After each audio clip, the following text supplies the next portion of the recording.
पिछले दिनों हमने सोशल मीडिया पर एक वीडियो वायरल होती देखी जिसमें रोनाल्डो जो कि फुटबॉल के बहुत ही फेमस खिलाड़ी हैं, उन्होंने दो कोक की बोतलें उठा के साइड पे रखी, जिससे कोका कोला की कंपनी को $4 अरब का नुकसान हो गया।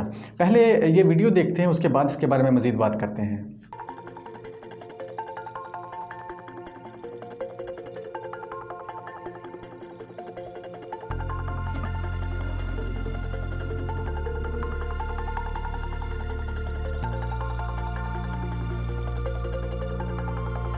इस वीडियो से आपने क्या सीखा या क्या समझा, या हम इससे क्या सीख सकते हैं या क्या समझ सकते हैं, इसी पर इस वीडियो में आज बात करेंगे। चूँकि हर चीज़ के मुख्तलिफ पहलू होते हैं, इस वीडियो के भी मुख्तलिफ पहलू हैं जो कि मैंने पॉइंट आउट किए हैं, इसके मुख्तलिफ एंगल्स को देखा है और जिसके बारे में हम 2-3 वीडियोज़ में बात करेंगे। मुझे लगता है कि इसमें से हमारे लिए कुछ चीज़ें सीखने के लिए हैं जो हमें ज़रूर समझनी चाहिए। सबसे पहले तो देखें कि रोनाल्डो ने अभी बोतलें उठा के साइड पे रखी ही हैं, तो $4 अरब उसके जो शेयर्स हैं वो नीचे आ गए हैं, $4 अरब नुकसान हो गया है। अभी कंपनी को मज़ीद नुकसान होगा, क्योंकि जो रोनाल्डो के चाहने वाले हैं, फ़ैन हैं, मोहब्बत करने वाले हैं, उनमें से बेशुमार लोगों ने इसको पीना छोड़ देना, क्योंकि रोनाल्डो ने बोला कि ये नहीं पीनी चाहिए। अब इसमें कौन सी नफ्सियात है, जो इसके पीछे कौन सी नफ्सियात है या ह्यूमन साइकोलॉजी किस तरह से वर्क करती है, इसी से मुतल्लिक़ आज की वीडियो में हम बात करेंगे। आगे बढ़ने से पहले इसी तरह के 2-3 वाक़यात मज़ीद देखते हैं। 2012 में सलमान खान की एक मूवी एक था टाइगर रिलीज़ हुई, उसमें उसने एक रुमाल पहना हुआ है।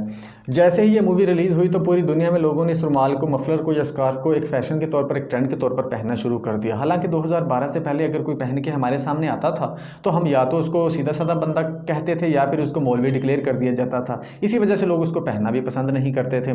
लेकिन जैसे ही ये मूवी रिलीज़ हुई तो पूरी दुनिया ने इसको एक फ़ैशन के तौर पर लिया, एक ट्रेंड के तौर पर लिया।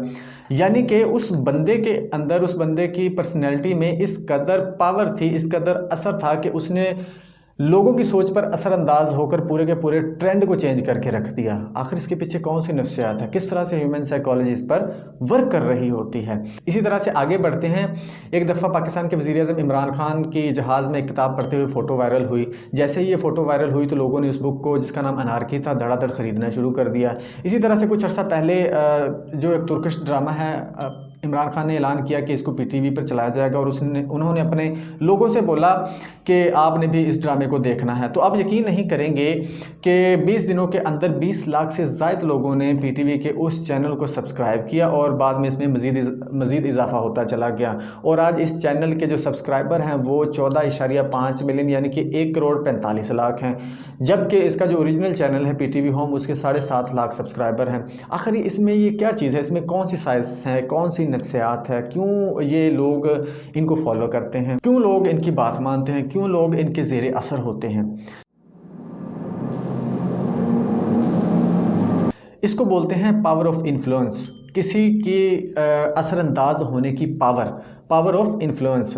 जब कोई शख्स किसी स्ट्रगल के बाद, किसी लंबी जद्दोजहद के बाद, कोशिश के बाद काफ़ी टाइम लगा के किसी मुकाम पर, किसी मंज़िल पर पहुंच जाता है या किसी स्टेटस पर पहुंच जाता है तो लोग नफ्सियाती तौर पर उससे मुतासर हो जाते हैं, उसकी रिस्पेक्ट करना शुरू कर देते हैं, इज़्ज़त करना शुरू कर देते हैं, या अगर इस तरह से बोलें कि उसकी पर्सनैलिटी में एक तासीर आ जाती है जो दूसरे लोगों को मजबूर कर देती है उसकी रिस्पेक्ट करने पर। इसी वजह से वो इसको फॉलो करते हैं। लोग ज़हनी तौर पर उसको खुद से मजबूत, बेहतर, अहम और बड़ा समझना शुरू कर देते हैं और उसको फॉलो करते चले जाते हैं। अब यहाँ पर बात ये आ जाती है कि ये हमारे लिए किस तरह से अहम है। ये चूँकि ये जो इन्फ्लुएंस करने की ताकत होती है बहुत ही पावरफुल चीज़ होती है। इसको इस्तेमाल करते हुए लोगों को किसी भी सिमत में, किसी भी डायरेक्शन में चलाया जा सकता है। वो पॉजिटिव भी हो सकती है, नेगेटिव भी हो सकती है। चूँकि इसके जिस तरह से बहुत से फ़ायदे हैं, उसी तरह से बैक वक़्त इसके बहुत से नुकसानात भी हो सकते हैं। अब हमने इस चीज़ को समझना है, हमने अब खुद को समझना है, अपने बच्चों को, अपने स्टूडेंट्स को ये समझाना है कि अगर आप किसी से इन्फ्लुएंस हो रहे हैं तो क्या वो आपसे कुछ गलत तो नहीं करवा रहा, अनकॉन्शियसली आपको गलत तो नहीं गाइड कर रहा। जैसे कि मिसाल के तौर पर कोई गलत प्रोडक्ट तो नहीं प्रमोट की जा रही आपके थ्रू, कोई गलत काम तो नहीं करवाया जा रहा, या कोई गलत ट्रेंड तो नहीं सेट किया जा रहा सोसाइटी के अंदर। इन चीज़ों को हमें समझना है। और दूसरी बात यह कि अगर आपने इन्फ्लुएंस करना है किसी को अगर ये आपको बहुत से फ़ायदे देती है ना, तो आप पर रिस्पॉन्सिबिलिटी भी आती है इस पर। अगर आप दो बंदों को भी इन्फ्लुएंस कर रहे हैं ना सर, तो वो दो बंदे आपकी रिस्पॉन्सिबिलिटी बन जाते हैं, क्योंकि वो आपको फॉलो कर रहे होते हैं। अगर आपने उनको गलत साइड पे, गलत ट्रैक पे लगा दिया, तो उसका सारा जो उसकी सारी रिस्पॉन्सिबिलिटी वो आप पर होगी। तो हमें ये इस चीज़ को समझना है, सोच के चलना है कि अगर हम किसी से इन्फ्लुएंस हो रहे हैं तो हम क्या उनके पीछे लग के किसी गलत ट्रैक पे तो नहीं चल रहे, और अगर हम किसी को इन्फ्लुएंस कर रहे हैं तो हम किसी को गलत साइड पे तो नहीं ले जा रहे। वो कोई प्रोडक्ट प्रमोट करके भी हो सकता है, वो कोई रेफरल सिस्टम भी हो सकता है।